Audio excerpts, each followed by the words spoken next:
안녕하세요. 메탄고 1학년 친구. 오늘은 과학탐구 실험 5번째 강의를 하려고 합니다. 5번째 강의이지만 단원은 4단원을 하려고 하는데요. 오늘 배워볼 내용은 생물 속생설에 대해서 파스테르가 이제 실험을 하고 이 생물 속생설을 검증하게 된 사건에 대해서 배워보려고 합니다. 생물 속생설에 대해서는 재미있는 과학사가 있는데요. 과학의 역사, 요 내용을 한번 간단하게 소개를 해 주려고 합니다. 교과서 내용을 보면서 한번 배워보도록 하겠습니다. 오늘 이 파스테르가 실험했던 그 실험 방법은 연역적 탐구 과정이에요. 우리가 아주 첫 시간에 탐구 방법에 대해서 이야기를 했을 때 귀납적 탐구 방법과 연역적 탐구 방법에 대해서 이야기를 했었는데요. 귀납적 탐구 방법은 여러 가지 사실들을 모으고 모아서 어떤 일반적인 결론을 도출한다고 하면, 연역적 탐구 방법은 먼저 문제를 인식하고 가설을 설정한 다음에 그 가설에 대한 실험을 설계하고 실험을 수행하여서 이 가설이 맞는지 틀린지를 검증하는 그런 탐구의 방법입니다. 오늘 탐구의 주제가 되는 내용은 생물 속생설인데요. 이 생물 속생설하고 이제 대조를 이루었던, 경쟁을 했던 이론이 바로 자연 발생설이라는 이론이에요. 이 두 가지 이론이 어떤 질문에 대해서 대답을 해주는 질문이냐면, 생물은 어디에서 생겨날까? 라는 질문에 대해서 두 가지의 이론이 이제 대답을 해주는 거죠. 그래서 먼저 자연 발생설은 어떻게 이야기를 하냐면, 이제 특정한 조건이 갖춰지면 저절로 발생한다고 했어요. 반면 생물 속생설은 생물은 이전에 있던 생물로부터 발생한다고 했어요. 쉽게 말하면 자연 발생설은 자연스럽게 생겨난다, 저절로 생겨난다라고 얘기한 거고, 생물 속생설은 다른 생물이 또 다른 생물들을 낳고를 반복해서 생긴다라는 거죠. 이 두 가지의 설명에 대해서 여러 가지 이제 논쟁들이 있었어요. 처음에는 사람들이 이제 자연 발생설을 많이 믿었어요. 여기 그림을 보면 우리가 전에도 한번 다루었던 아리스토텔레스가 이야기한 부분이 나와 있는데, 쓰레기에서 곤충이 생기고 흙탕물에서 물고기가 생긴다라는 것과 같이 어떤 특정 조건에서 그 조건에 맞는 생물이 생겨난다, 자연스럽게 생겨난다, 어떤 도움도 없이 다른 생물이 있지 않아도 생겨난다라고 얘기를 했는데, 이 얘기에 대해서 처음으로 의문을 가진 사람이 레디라는 사람이에요. 레디는 구더기 같은 거 있죠. 옛날 사람들은, 특히 이제 아리스토텔레스 이후에 이제 이야기를 했던 사람들은 고기 덩어리를 가만히 놔두면 거기서 구더기가 생기는 것을 보고, 고기 덩어리에서는 구더기가 자연적으로 발생한다, 이렇게 얘기를 했는데, 이 레디라는 사람이 그건 아니다라는 얘기를 했어요. 그래서 곤충, 기생충과 같은 생물이 썩은 고깃덩이에서 저절로 생겨난다는 것을 믿을 수 없어 라고 해서 이제 실험을 했어요. 여기 아래에 보면 나오는데 간단하게 소개를 해주면, 이런 고깃덩어리에다가 고깃덩어리를 유리병에다가 넣어놓고 하나는 양피지로 입구를 막고 하나는 막지 않아서 여기에 구더기가 생기는지 안 생기는지 체크를 했는데 입구를 안 막은 거에는 구더기가 생기고 막은 거는 구더기가 생기지 않고 깨끗한 걸 봐서는 이제 파리가 여기에다가 구더기를 낳았다. 이렇게 결론을 내린 거죠. 근데 이런 실험이 있었음에도 불구하고 그래서 이제 생물 속생설이 맞다라는 하나의 증거가 됐음에도 불구하고 눈에 보이는 그 큰 생물들은 그렇다 쳐도 미생물은 자연 발생할 것이다.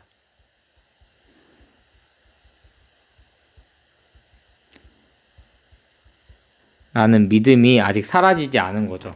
그래, 이제 뭐, 파리나 뭐 그런 큰 생물들은 이전에 있는 생물로부터 나온다는 건 알겠어. 하지만 눈에 보이지 않는 미생물 같은 거는 이렇게 양피지로 막아도 여기 생기거든요. 뭐 곰팡이 같은 것도 필 수 있고 이런 애들은 이 안에서 자연적으로 발생한 거다라는 이야기를 하는 거죠. 그래서 그 얘기를 하는 사람이 니덤이라는 사람인데 니덤이 이제 그 실험을 했는데 끓인 고깃즙을 따뜻하게 보관하면은 미생물이 저절로 생긴다 이런 얘기를 했고 스팔란차니는 또 고깃즙을 충분히 끓여서 밀봉하면 미생물이 생기지 않아 라고 하면서 니덤은 이제 자연 발생설을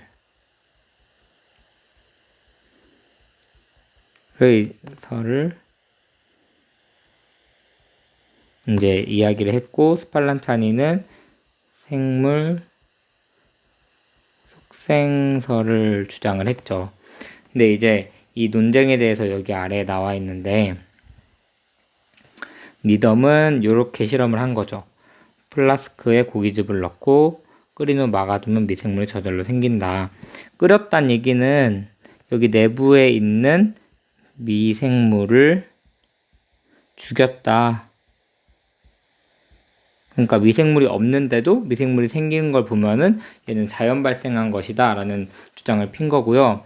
스팔란차니는 여기 그 입구가 충분히 밀봉이 되지 않아서 그런 거다. 아예 이렇게 막아버리면 미생물이 생기지 않는다 라고 반론을 폈는데 여기에 대해서 다시 니덤이 뭐라고 했냐면 공기가 아예 통하지 않으면 이제 이 자연 발생할 수 있는 발화력 그러니까 조건이죠, 조건이 파괴돼서 조건이 갖춰지지 않아서 미생물이 발생하지 않은 거지 공기만 통하게 해주면 미생물이 발생할 거야 라고 얘기를 한 거죠. 그래서 스팔란차니가 반론을 했음에도 불구하고 완벽하게 반론하지 못했기 때문에 아직도 눈되는 모습을 볼 수가 있어요.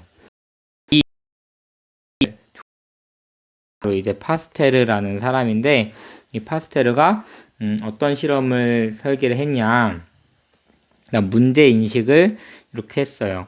공기를 여과하여 얻은 찌꺼기에서 고깃집이 번식하는 미생물과 유사한 것을 발견했다. 그러니까 공기 중에 뭔가 미생물이 있지 않을까? 그래서 그 미생물이 공기를 통해서 들어가서 공기나 뭐 먼지 같은 것들이 들어가서 미생물을 안에다가 집어넣으면 거기에서 다른 미생물이 생긴다. 이렇게 얘기를 하고 어떻게 했냐? 두 가지의 실험을 한 거죠. 하나는 이제 곧은 목을 가진 그런 플라스크에다가 실험을 하고 하나는 이제 열을 가해서 S자로 구부려 가지고 이제 먼지가 들어가지 않지만 공기는 들어갈 수 있게 해서 또 실험을 했더니 여기서는 생기지 않았고 여기서는 생겼다 이런 얘기였어요. 자, 그래서 이 부분에 대해서 이제 그 파스테르가 이제 연역적 탐구 과정의 방법을 통해서 이 실험을 했다고 할 수 있는데 일단 연역적 탐구 방법의 탐구 과정을 좀 쭉 살펴보면 문제를 인식해요. 그 다음에 그 문제를 설명할 수 있는 근사한 어떤 가설, 이제 잠정적인 답을 가설로 설정을 합니다. 그래서 이 탐구를 설계하는데 이 탐구를 설계할 때는 우리가 전에도 한번 얘기했듯이 변인을 잘 설정해야 돼요. 변인은 이제 조작 변인에 따라서 변하게 되는 종속 변인이 있고요. 그리고 조작 변인 이외의 다른 변인들을 이제 똑같이 해줘야 되는 통제 변인이 있을 수 있습니다. 그래서 이렇게 조작 변인과 종속 변인, 통제 변인을 잘 조절해서 이제 실험을 하는 실험의 군이 뭐냐면 실험군이 있고요. 다음에 비교군, 대조군, 대조군 이렇게 두 가지로 나누어서 실험을 하고 이 실험군에서의 결과와 대조군에서의 결과를 비교해서 자료를 해석하고 검증함으로써 이제 이 가설이 맞다 틀리다를 검증을 하게 되고요. 그리고 만약에 이제 맞다 그렇게 되면은 결론을 도출해낼 수 있는 겁니다. 자, 그러면 이제 파스텔가 어떤 과정을 통해서 실험을 했는지 연역적 탐구 과정의 순서에 맞춰서 한번 설명을 해보도록 하겠습니다. 먼저 첫 번째는 문제인식이죠. 문제인식은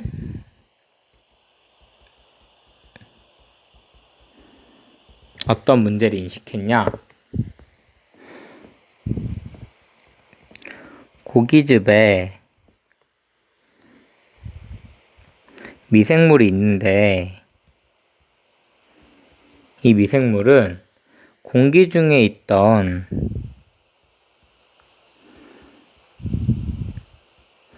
미생물이 들어가서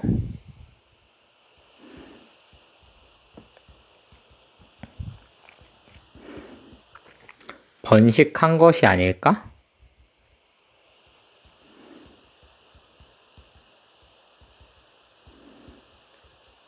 라고 하는 어떤 이제 문제를 인식한 거죠. 그래서 이 문제를 이제 설명할 수 있는 가설이 뭐냐?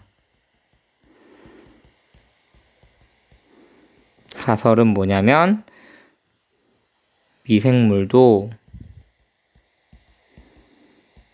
다른 생물과 마찬가지로 이전에 존재하던 미생물로부터 발생한 것이다. 라는 이제 가설을 세우게 되면 이 문제를 잘 설명할 수 있는 거죠. 그럼 이제 이 문제를 해결하기 위한 이제 탐구를 설계를 해야 되는데 실험을 설계를 하는데 이때 이제 어떻게 설계를 했냐? 이제 플라스크의 목을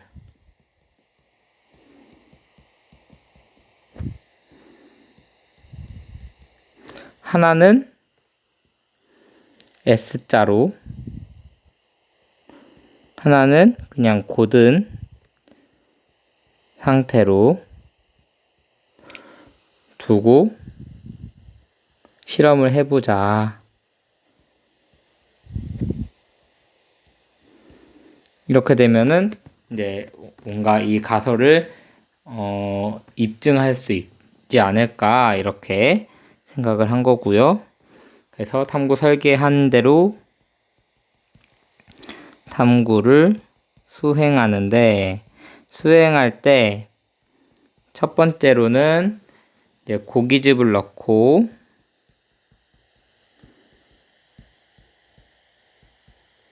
하나는 S자, 하나는 곧게 이렇게 이제 플라스크를 만들고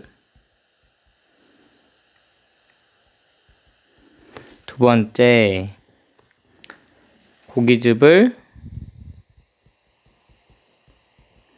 충분히 끓이고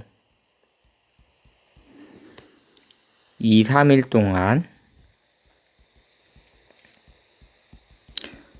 공기 중에 방치한다. 이런 실험을 이제 수행을 한 거죠. 자, 그럼 여기에서 좀 변인들과 이제 뭐 그 실험군, 대조군 이런 걸 좀 찾아보면 먼저 변인 중에서 이제 조작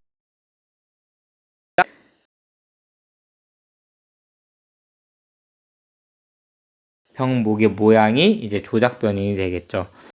조작 변이를 통해서 이제 변화되는 것은 뭐냐? 공기 중에 먼지가 유입이 됐냐 안 됐냐, 유입 여부가 조작 변인이 되겠습니다. 이 조작 변인에 따른 정속 변인은 이제 미생물의 발생 여부가 되겠죠.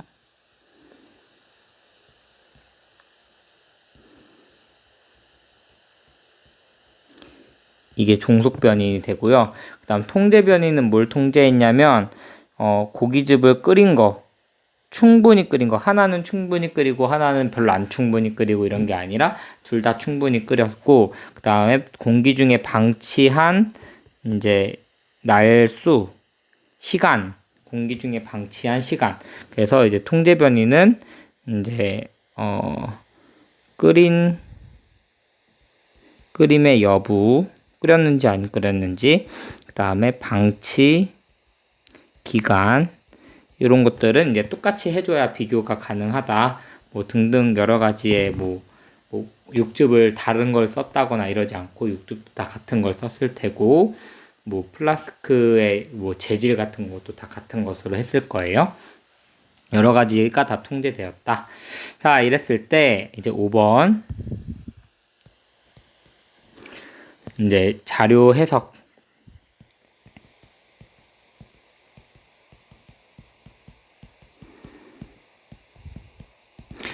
이제 결과를 봤더니 그래서 뭐가 대조군인지 얘기를 안 했다. 그래서 뭐가 대조군이고 뭐가 이제 실험군이냐?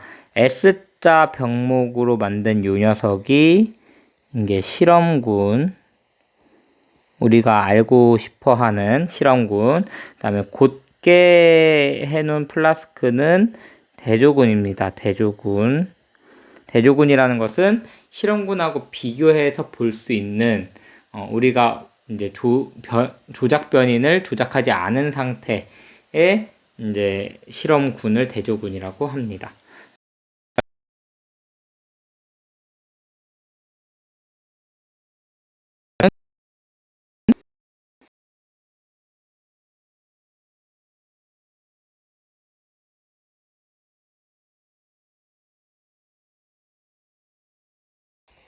실험군에서는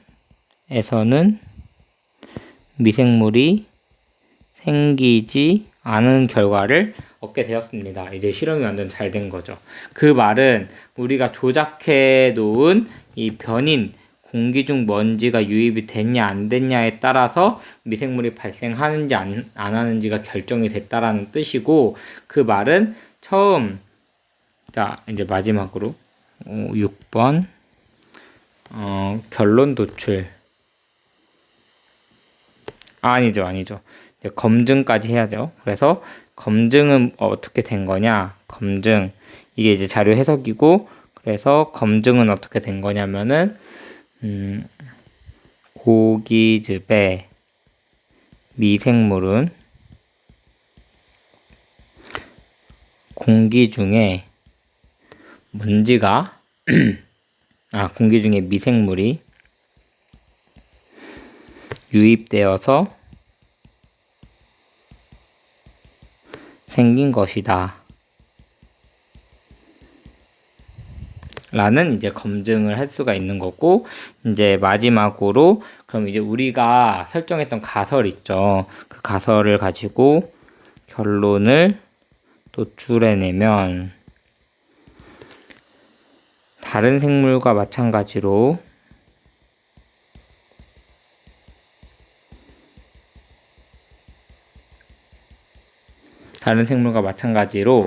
미생물도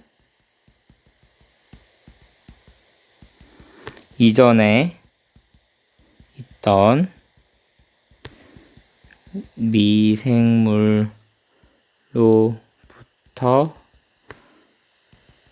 생겨난다 라는 생물 속생설을 지지할 수 있는 그런 실험 결과가 되는 거죠. 자, 이렇게 해서 이제 파스텔르가 수행을 했던 연역적 탐구 방법에 대해서 좀 알아보았고요. 이걸 통해서 이제 거의 대부분의 논란들이 많이 종결이 됐지만 그 이후로도 조금 더 이제 논란이 되다가 이제 최근에 이제 우리가 알고 있는 과학 상식으로는 이제 설이 맞다 있는 상태입니다.